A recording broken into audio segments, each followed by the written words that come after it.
રામ રામ રામ રામ રામ ના રામ એવા મારા ભક્તોને મારા સિદ્ધિના ખૂબ જાજા રામ એવા મારા વાલા ભક્તોને મારા મેલડીના ખૂબ જાજા રામ જગતની અંદર મનની ઈચ્છા પૂરી કરનારી મનની અંદર ધાર્યું હોય અને એવા કાર્ય કરનારી હું તલવારની ધાર જેવી ઉગતાની મેલડી મારા ખૂબ જાજા રામ અંતરની એવી સારી વાતો હોય અંતરની એવી સારી સારી મનોકામનાઓ હોય એવી તમારી મનોકામનાઓનો પૂર્ણ કરીને આલનારી હું એક તલવારની ધાર જેવી ઉગતાની મેલડી અસલ પરમારની પેઢીનું હું રતન છું. હવે અસલ પરમારની પેઢીનું અનમોલ રતન છું. જેને હું માતા મળી એ તરી ગયા હું માતા આવું. જગતની અંદર જેનું મેલડી મળી ને એ તરી ગયા અને જેનું મેલડી નહીં મળી ને ડૂબી ગયા હું માતા આવું. જગતની અંદર મારો ભાવ રાખીને કદાચ આવા ભક્તોને જો કદાચ ઉગાડતી હોય તો એ મારા રામે મન સત કેટલું આલ્યું હશે. જો એક કદાચ નાભીનો વિશ્વાસ રાખીને મારા ઉપર શ્રદ્ધા પૂર્વક કદાચ મારા રવિવારે મારા મઢડે કદાચ તમે આંટા ફેરા કરતા હશો અને કદાચ એ આંટા ફેરાની અંદર કદાચ હું સાંભળી જતી હઈશ તમારી વાતો તો મારા રામે મન સત કેટલું આલ્યું હશે. તો કદાચ એવી સત પૂરનાર એવી સતની વાતો કરનાર અને સત્યતાના માર્ગ ઉપર ચલાવનાર હું ઉગતાની મેલડી અસલ તલવારની ધાર જેવી છું. તલવારની ધાર જેવી એટલે શું તો એક મારા ભાવિ ભક્તને કીધું છે કે દીકરાઓ સત્યના માર્ગ ઉપર ચાલજો. અસત્ય તો દુનિયામાં પડ્યું જ છે પણ થોડા સત્યતાના માર્ગ ઉપર ચાલજો.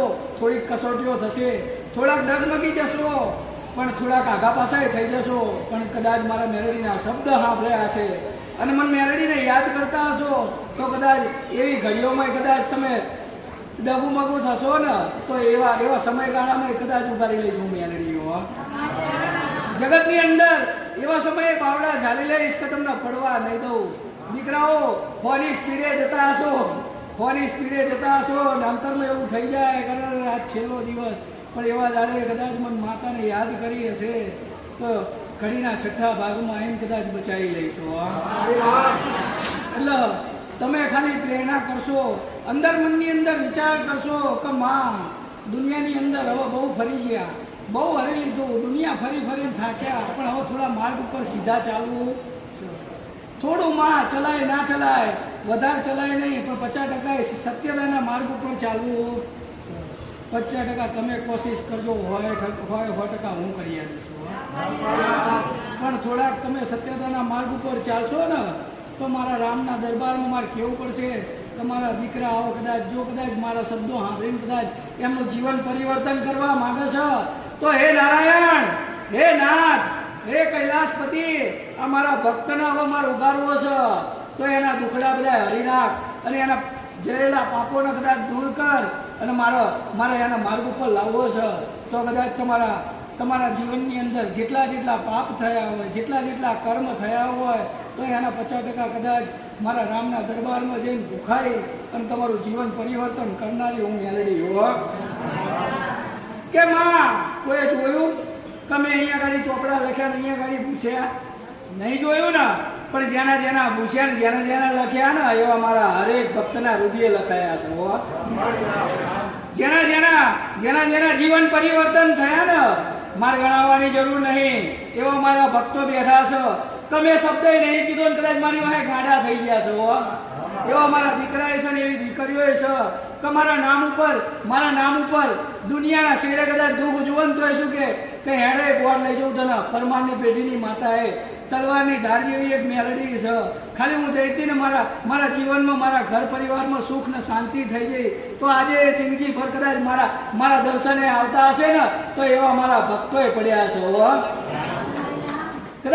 કદાચ એમના જીવનની અંદર જો કદાચ એક શબ્દ કીધા વગર કદાચ પરિવર્તન કરતી હઈશ તો મારા ભક્તો થોડાક મારા શબ્દને ગ્રહણ કરી લેજો.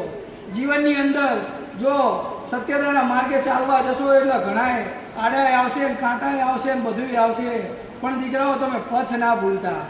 તમારી કસોટીઓ થશે, નહીં થાય એવું માતાએ નહીં કહેતી કે તમારી કસોટીઓ નહીં થાય. જો કદાચ મારા રામને કદાચ 14 વર્ષનો વનવાસ ભોગવવો પડ્યો તો તો તમે તો એક મનુષ્ય છો, તો એને જીવનની અંદર જે જૂના ગ્રંથો ઉઠાવીને જોઈ લો. જૂના ગ્રંથોની અંદર જેટલું લખ્યું છે ને એ એક શબ્દ તમારા જીવનની અંદર વિચારધારા તમારા જીવનની અંદર બને જ છે. અને તમારું જીવન કઈ રીતના જીવવું ને એના ઉપર જ ગ્રંથો લખાઈને ગયા છે.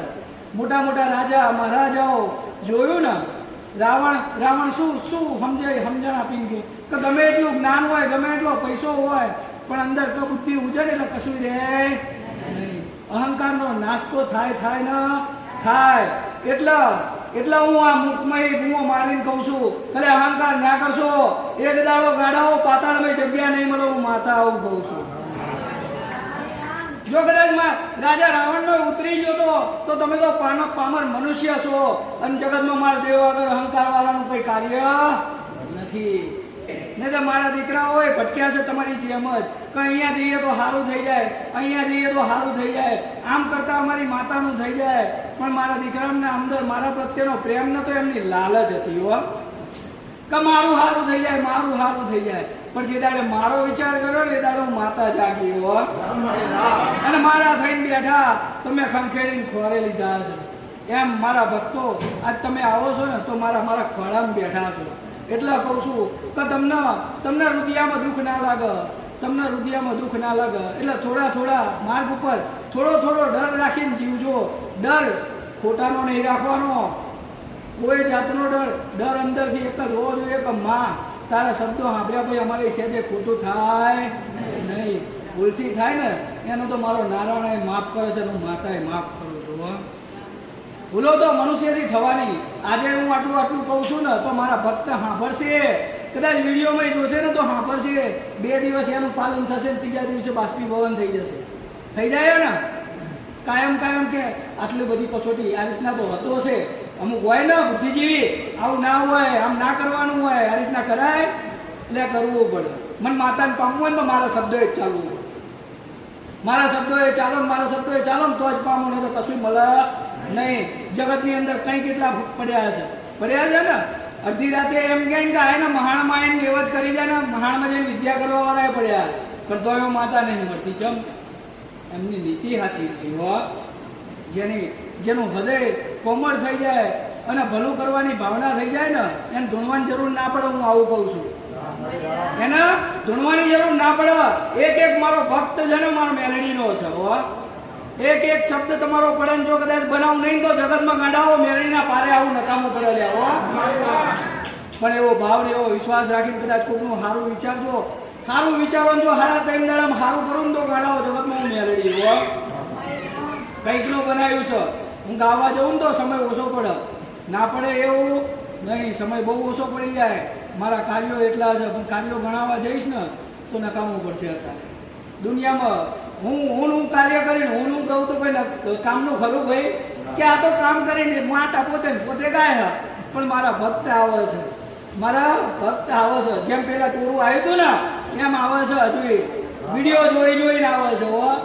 કે જેને મારા બોર્ડ ગામ જ્યાં આવ્યું મેલડીનો મઢ જ્યાં આવ્યો ને એ નહીં ખબર, એવા ભક્તો આવે છે. પણ જરૂર ખુલ્લા હૃદયથી આવકારું છું. જે મારા મેલડીના ભક્ત બનીને આવે ને એના ખુલ્લા હૃદયથી આવકારું છું. જરૂર મનની અંદર સંકોચ ના રાખતા, મનની અંદર કોઈ અંતરમાં દુઃખ ના રાખતા. હું જઈશ તો શું કહેશે. એક મારો ભક્ત દુનિયાના હાથમાં છેડે આવે ને તો એનું ખુલ્લા હૃદયથી સ્વાગત કરું છું. હું મેલડી તો કરું છું પણ મારી વસ્તી ખુલ્લા હૃદયથી સ્વાગત કરે છે. મારી વસ્તી કોઈ દાડ પૂછતી નહીં તમે અહીં આવ્યા, તમે અહીં ના આવતા, તમે અહીં આ ગામથી આવ્યા, તમે કેવા, કોઈ દાડ પૂછ્યું નહીં. મારા બનીને આવો ને એટલે મારા દીકરાઓ તમારું સ્વાગત જ કરે હો. એટલે હરેક દેવગતિને ચાહવા વાળા, દેવગતિને માનવા વાળાને ખૂબ જાજા રામ છે. તમારી બહુચર મજા બોલે છે, તમારી બહુચર જ મજા બોલે છે. તમારી કાળકા રાજી છે. જગતની અંદર જેટલો મારો ભાઈ ભક્ત બેઠો છે, મારો શબ્દ સાંભળે છે, એમની હરેક માતાના હું જોઈને બેઠી છું. આજની વસ્તી કદાચ નાના નાના કર્મો માટે કદાચ તમે દેવને ચાહતા હશો, કદાચ નાના કાર્યો માટે કદાચ તમે દેવને પામવા માંગતા હશો કે મારું આ બની જાય, મારું તેમ બની જાય.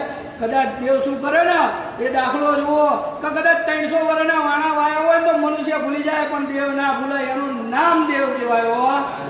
જગતની અંદર એનું નામ માતા કહેવાય. કે 300 વર્ષ થાય ને તો એ માતા ના ભૂલા. એનું નામ કદાચ તમારી માતા આગળ કદાચ મૂક્યું હોય અને તમારી પેઢી કદાચ 500 ગૌ સેટી જતી રહી હોય અને તમારા બાપની માતાને જો કદાચ ભજી હોય જો 500 ગૌ તમને લઈ ના જાય તો એ તમારા દેરા પૂજવા નકામા કહેવાય. લ્યા હું માતા આવું કહું છું કે જગાડી લેજો.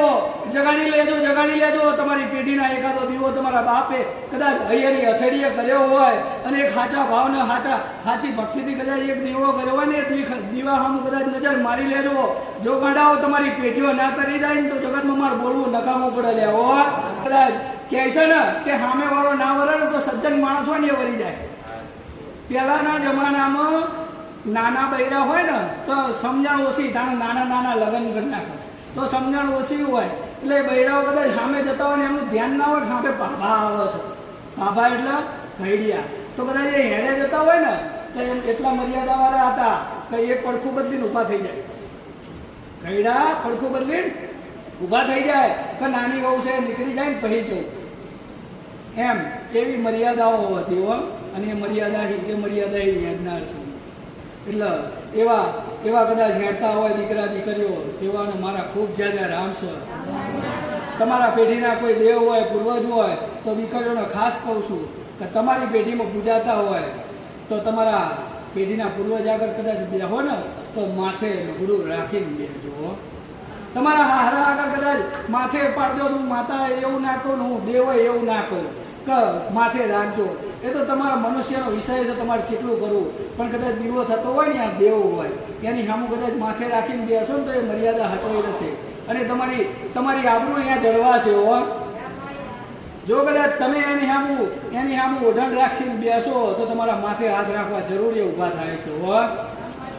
એટલે ભલે ચિંતા કરતા નહીં. આવા નવા ભાવિકોને રામ છે.